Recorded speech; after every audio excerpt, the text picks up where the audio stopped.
best super specialist and oldest hospital in old Gurugram, Kalyani Hospital.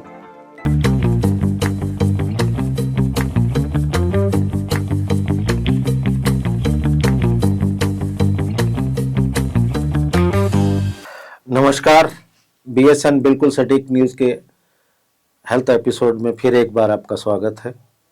Fit है तो hit कार्यक्रम में हमारे साथ आज मशहूर orthopaedics doctor Vikrant Khanna, MS DNB MRCS London, hip और नी और स्पाइन रिप्लेसमेंट और पेन के एक्सपर्ट माने जाते हैं, क्योंकि मौसम सर्दी का है और इन दिनों चाहे वो बच्चा हो, बूढ़ा हो, जवान हो, बैक पेन और अन्य तरह के पेन्स, पुराने पेन्स भी, नए पेन्स भी, अक्सर देखा गया है कि लगभग 70% आबादी को पेन्स की बीमारी है या इन पेन्स का शिकार होना पड़ रहा है। तो कुछ बारीकियों से जानेंगे कि अगर डॉक्टर विक्रांत आपका स्वागत है। मुझे वापस बुलाने के लिए बहुत बहुत धन्यवाद। नहीं, आपका भी धन्यवाद कि आपने फिर एक बार हमें मौका दिया। डॉक्टर विक्रांत दिल्ली रोड पर कल्याणी हॉस्पिटल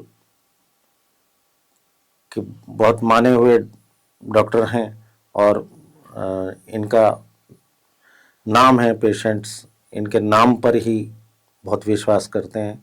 तो डॉक्टर विक्रांत, आज हम एक आम सी बीमारी बैक पेन, जो अक्सर हर वर्ग की, हर उम्र के लोगों में पाई जाती है, उस पर चर्चा करेंगे कि बैक पेन कब भयंकर रूप ले सकता है। सबसे पहला सवाल मेरा, आज का जो टॉपिक है कमर का दर्द।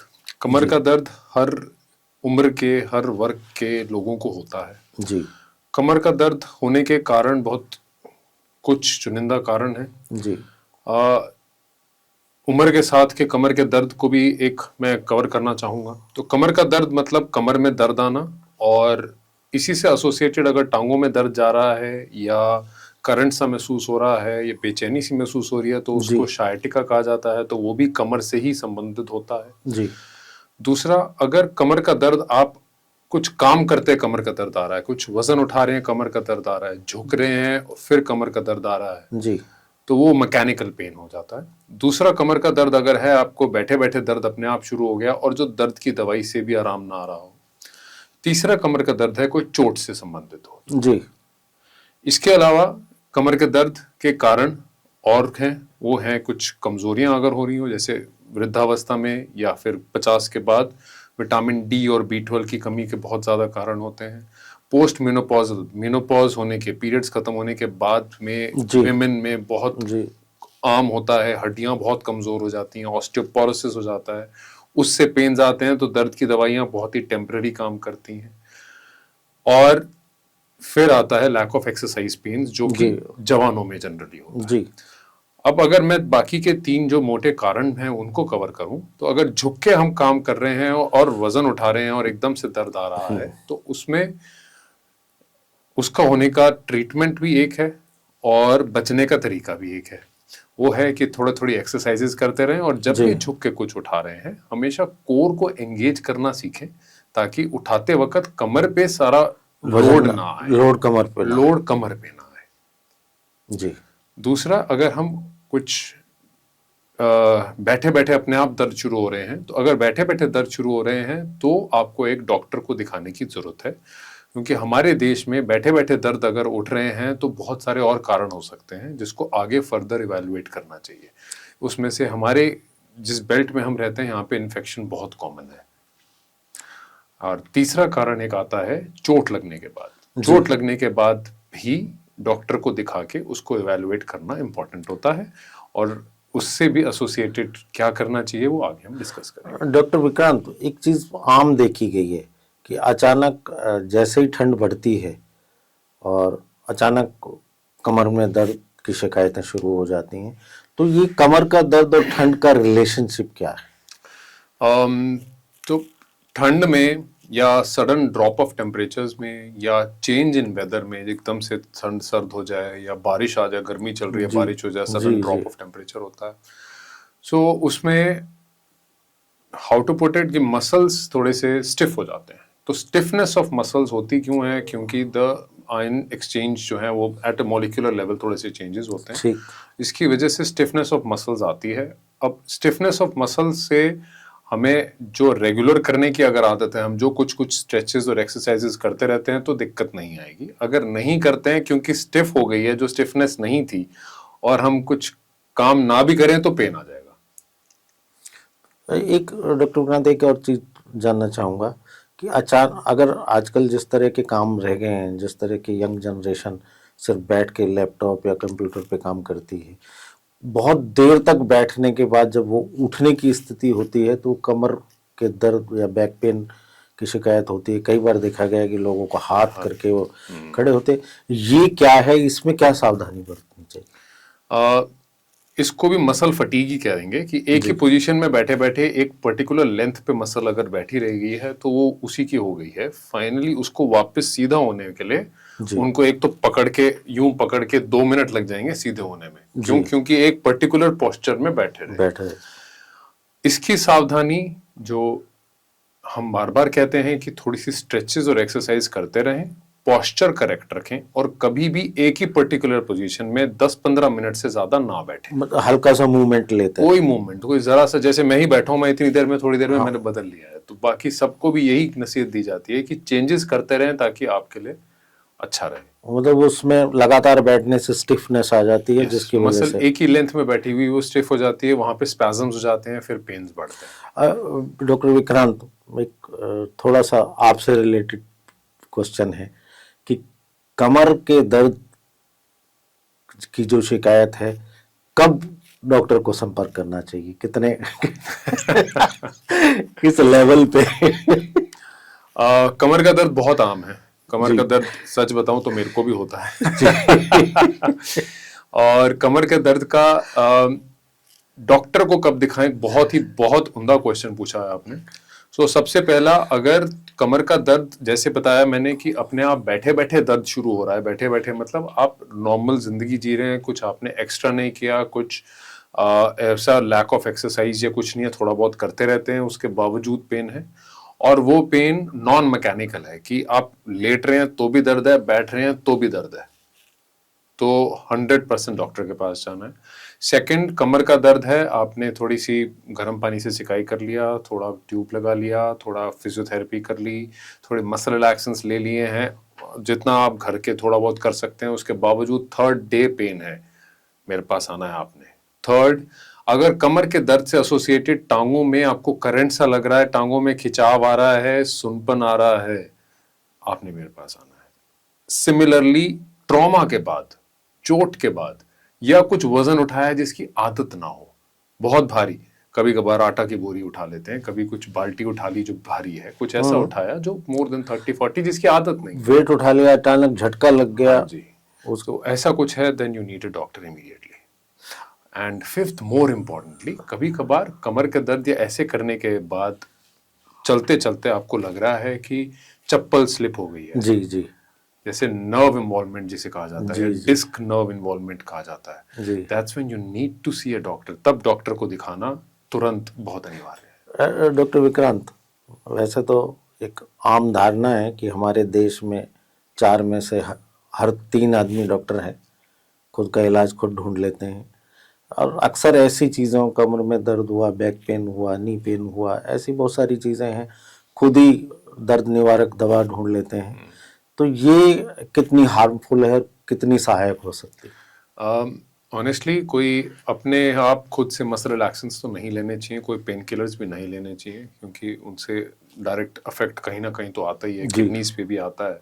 कितनी मात्रा में ली जा सकती है? एक सवाल और ऐड कर रहा हूँ। तो एसओएस बेसिस पे देनी चाहिए। एसओएस मतलब आपको अगर दर्द हो रहा है, आपने 1 ले ली और मैक्सिमम 2 से ज़्यादा लेनी पड़ रही है, तो आपको डॉक्टर के पास जाना चाहिए। जी। क्योंकि 1 या 2 में कोई एक स्टिफनेस है, कुछ मसल ज़्यादा देर बैठ के कहीं ट्रैवल कर लिया, गाड़ी में ट्रैवल कर लिया, ज़्यादा देर झुक के काम कर लिया, या कंप्यूटर्स पे जैसे आपने बोला कर लिया, तो वो मसल स्टिफनेस एक टैबलेट से, मसल्स रिलैक्सेंस से आराम आ जाना चाहिए। अगर उसके बावजूद है, सेकंड से बाद भी अगर लग रहा है, आपको डॉक्टर के पास आना चाहिए, अपने आप खुद से नहीं लेना चाहिए। यानी कि ज़्यादा पेन किलर लेना भी कहीं ना कहीं बीमारी को पेन किलर दावत देने, 1 या 2 से ज़्यादा नहीं लेना चाहिए। उसके साइड इफेक्ट्स हो सकते हैं बहुत इससे बहुत ज़्यादा, अगर गंभीर ज़्यादा पेन side किलर हो। effects हैं, बहुत क्योंकि हमारे यहाँ अक्सर ही हो जाता है कि एक गोली उठा लीजिए, पेन किलर कोई भी ले लो, वो वाली ले लो, ये वाली ले लो, सब डॉक्टर हैं।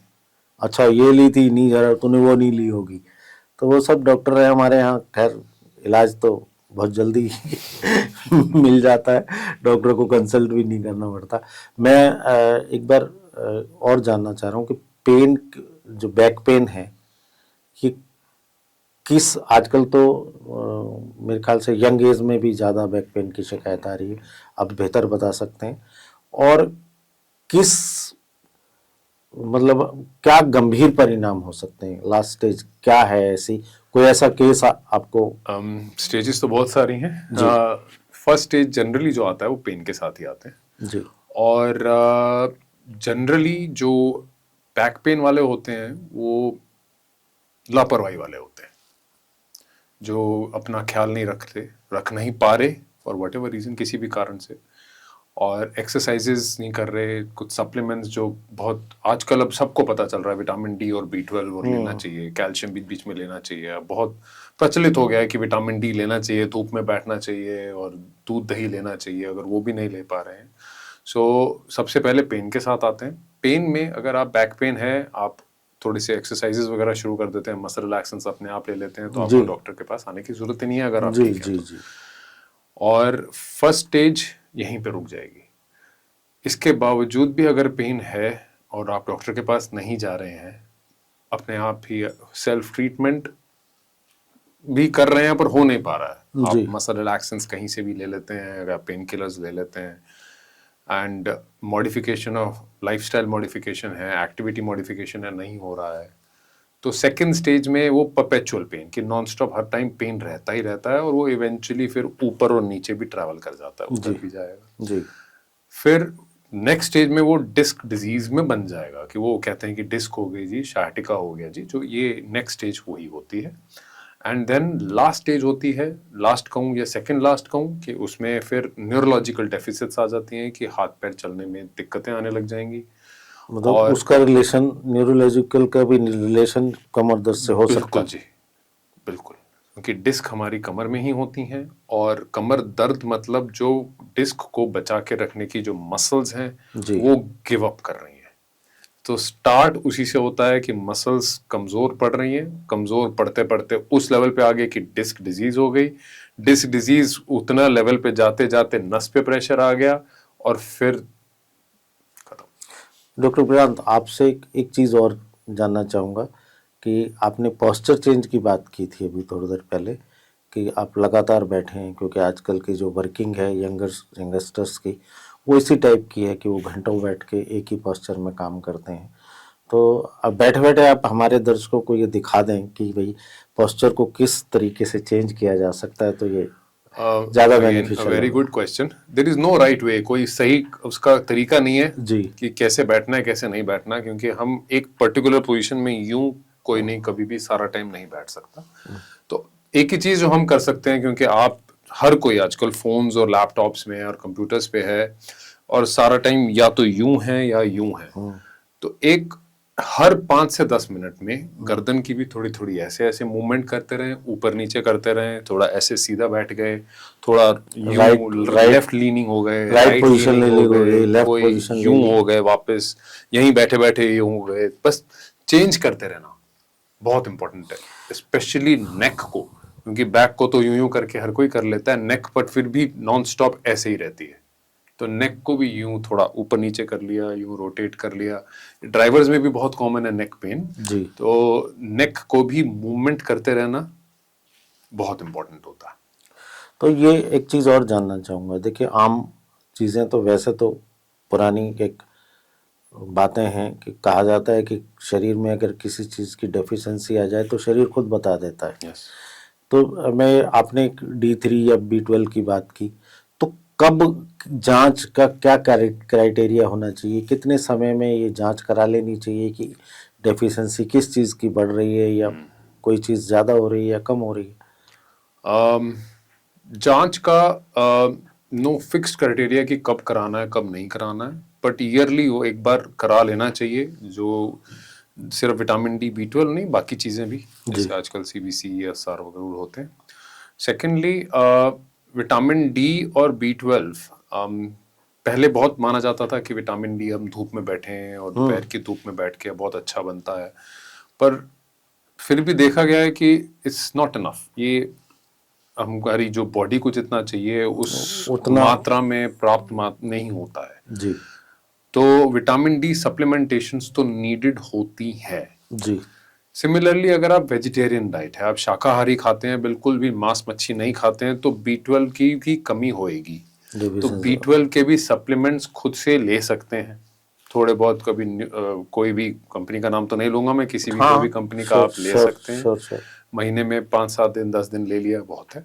विटामिन डी सिमिलरली इनके कोर्सेज होते हैं, अगर कम है, टेस्ट कराया है, कम है, तो वो कोर्स पूरा करते हैं 8 to 12 वीक्स का, जैसे आपको डॉक्टर बताएंगे जी, और उसको 3 to 4 मंथ्स के गैप में दोबारा रिपीट करा जा सकता है। कमर का दर्द, इसमें कोई खाने पीने की रिस्ट्रिक्शंस तो नहीं होंगी? क्या चीज ज्यादा लें या क्या चीज? कमर का दर्द का रिलेशन खाने से बहुत अच्छा इंपॉर्टेंट क्वेश्चन अगेन है। वेट बढ़ा हुआ है अगर और ज्यादा खा रहे हैं तो कमर का दर्द बढ़ेगा। नहीं, डाइट की बात कर रहा हूँ। डाइट में कोई ऐसी रिस्ट्रिक्शंस नहीं है सर। डाइट में कोई रिस्ट्रिक्शंस नहीं। तो वो दर्द का, हाँ, खाली दवाई लेने में रिस्ट्रिक्शंस हैं कि डॉक्टर की सलाह के बगैर आप कोई भी पेन किलर या कोई चीज़ ऐसी ना लें। तो कमर का दर्द क्या लाइफ थ्रेट भी हो सकती है? कमर का दर्द लाइफ थ्रेटनिंग कमर के दर्द में सिर्फ 2 ही चीज़ों में आएगा, अगर इन्फेक्शन हो या कैंसर हो। तो वो आ जाता है अगर रेस्टिंग पेन्स हो रहे हैं, तो अपने आप बिना कोई एंटीसीडेंट, बिना कोई हिस्ट्री, बिना कुछ करे पेन हुआ और एट रेस्ट पेन किलर लेने के बावजूद पेन है, तो इन्वॉल्वमेंट इन 2 चीज़ों की हो सकती है, इन्फेक्शन और कैंसर। और ये ऐसे में ये लाइफ थ्रेटनिंग बन सकता है। तो उसको इसीलिए बोला, जब भी ऐसा है जल्द से जल्द तुरंत डॉक्टर को दिखाएंगे। डॉक्टर विक्रांत, थोड़ा सा मैं आपसे बचाव का तरीका पूछना चाहूँगा, क्योंकि अचानक सबको पता है सर्दी आती है तो बैक पेन, जो नी पेन, जोड़ों के पेन सब शुरू हो जाते हैं। वो कई बार कहा जाता है कि पुरानी चोट होगी या कुछ ऐसी चीज़ें होंगी। तो क्या सर्दी आने से पहले क्या हम कुछ ऐसी बचाव की तरीका अपना सकते हैं कि आगे जाके बचा जा सके? सर्दी के साथ साथ विटामिन डी और B12 सप्लीमेंटेशन शुरू कर देना चाहिए।